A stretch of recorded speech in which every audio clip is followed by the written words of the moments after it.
Hello, everyone. This is Gerald Celente, and it's Wednesday, May 25th, 2022. And again, we're very, very honored to have with us Judge Andrew Napolitano. And as I keep saying, nobody says what Judge Napolitano says with the judicial authority and background that he has when it comes to especially the Constitution, our Bill of Rights, and many of the current events forming future trends. So, Judge, thanks for being on today. And today is a sad day because it's the day after there was another mass shooting a few weeks ago, one up in Buffalo, some crazy kid in school killing people. And yesterday in Texas, another crazy kid slaughtering innocent people. And now, of course, the big talk from the government is we need gun control. So what do you think the outcome is going to be as far as having gun control, and what will the implications be? Well, good morning, Gerald. It's always a pleasure to be with you, no matter what we're talking about. Here's my view, stated simply. First of all, the right to keep and bear arms is a fundamental natural right. It's an extension of the ancient right to self-defense.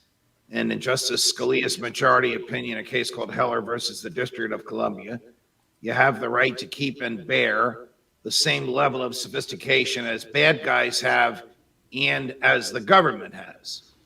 So the idea of punishing law-abiding citizens because there are creeps among us is absurd. It is equally absurd, maybe more so, to expect that someone who's willing to commit mass murder, in the case of yesterday, a heartbreaking slaughter of children, of 19 children and 2 teachers, it's inconceivable that a person willing to commit a crime like that is somehow going to obey gun laws.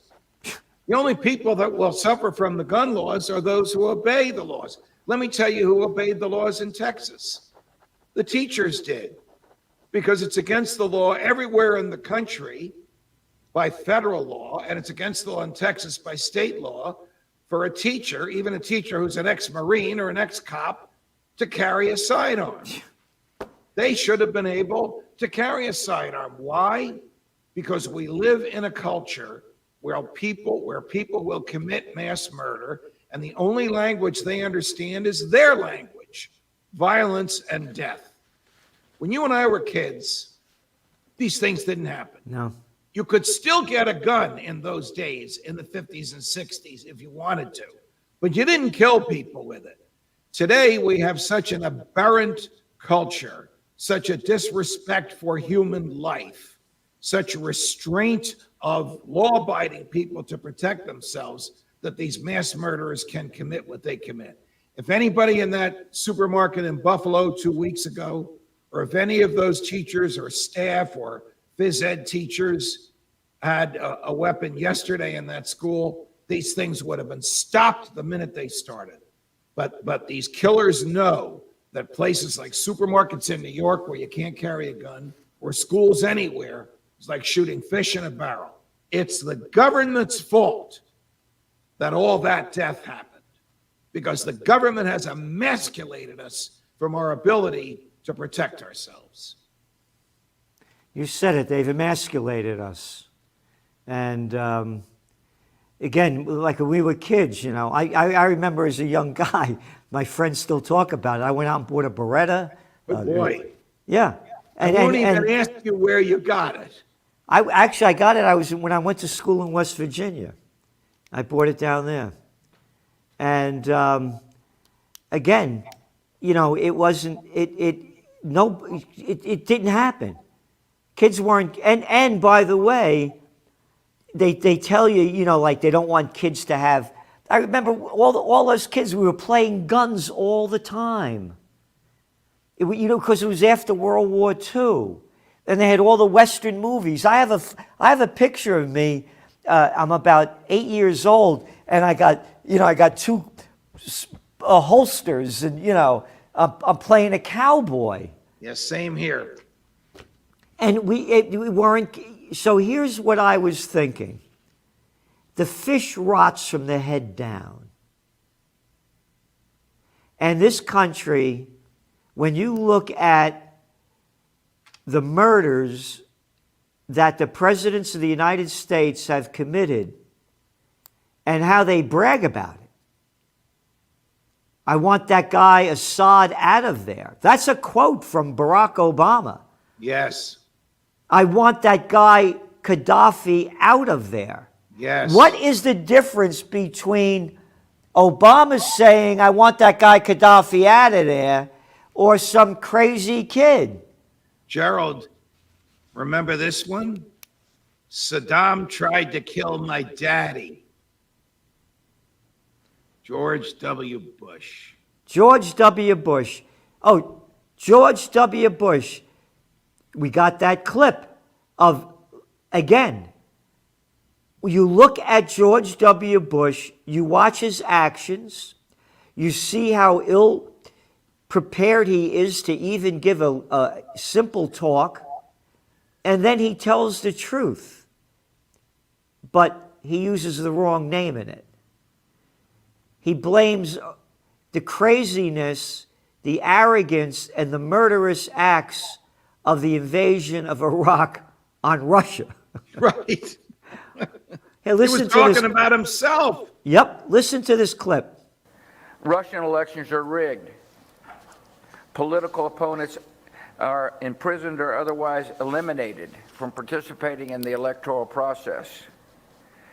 The result is an absence of checks and balances in Russia and the decision of one man to launch a wholly unjustified and brutal invasion of of Ukraine. Yeah, there you got it. His Freudian slip is very telling. He looks terrible. He sounds terrible. He knows that a lot of us have been beating him up because what he did in Iraq was equally, if you talk about the numbers, far more murderous than what Putin is doing in Ukraine. He's ripping apart Putin for one man making a decision. One man, and those like Colin Powell who are willing to lie for him, and the gullible people in Congress who are willing to go along with it. One man launched that invasion because Saddam tried to kill my daddy. Now, it is true, Saddam tried to kill George H.W. at one point, but that was years before, and it had absolutely nothing whatsoever to do with the national security of the United States. Yeah. That invasion of Iraq cost 850,000 lives and 2 trillion American borrowed dollars, which we still owe. So, the Forbes magazine just came out yesterday and had an article that someone was trying to assassinate Bush. And but by the way, let's go back to why did Saddam Hussein want to kill his daddy? Didn't his daddy operation, what was that one, in about 1991? Yeah, his daddy invaded Iraq, pushed the Iraqis out of Kuwait. I don't know how that affected national security of the United States, and in doing so, killed thousands of Iraqi troops. Yeah, and again, this isn't our business. Correct. You know, we're Americans. This is going on over there. You think it had anything to do with oil? No, I think their major export is broccoli. I think that's what it was. Yeah. Again, it's all about, I mean, you go back to when America, look what they did to South America with the fruit, you know, they want what they have. Why do countries, I love the word colonize other nations. What colonize? You're taking them over and destroying the places so you can grab whatever you want. Right. And going back to Bush, this article yesterday from Forbes, this guy they say someone tried to assassinate him. Quote, the suspect, Shahab Ahmed Shahab, based in Columbus, Ohio, said he wanted to assassinate Bush because he felt the former president was responsible for killing many Iraqis and breaking apart the country after the 2003 U.S. military invasion, according to the warrant. Felt. It's a historical fact and a truism. It's exactly what we've just been talking about. And it's exactly what this clown, the former president, just admitted to.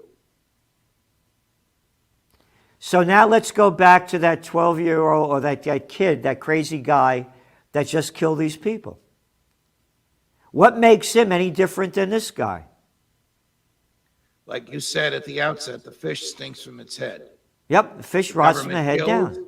The government kills, the government murders, the government executes, and these kids pick up those ideas from them, and the government emasculates us and prevents us from protecting ourselves. Now let's look at what they call Hollywood, that freak show out there in California, and look at all the violent movies that they put out. These things, digitized stupid things of alien, mass killings all the time. And number three, look what the lockdowns did to people mentally, financially, and how they've destroyed so many lives. The facts are there. Drug use is going way up. Crime levels have gone way up. We wrote about this in the Trends Journal when they began the lockdowns. I said when people lose everything,